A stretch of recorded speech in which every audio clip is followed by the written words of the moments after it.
Royal Caribbean icon of the seas. Debuted today in Miami, Port of Miami. This is considered the largest cruise ship in the world. 20 levels, 18 levels for passengers.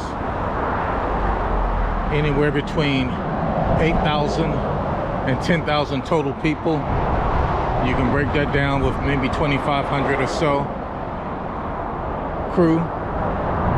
And depending on how you count, I've heard estimates of 5,000 to 7,000 passengers. I will include a link below.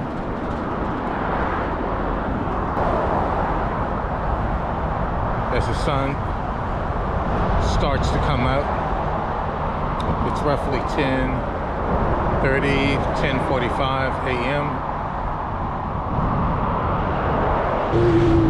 I understand they divide this ship into, quote, neighborhoods, with 8 neighborhoods. Please review the link below for additional details.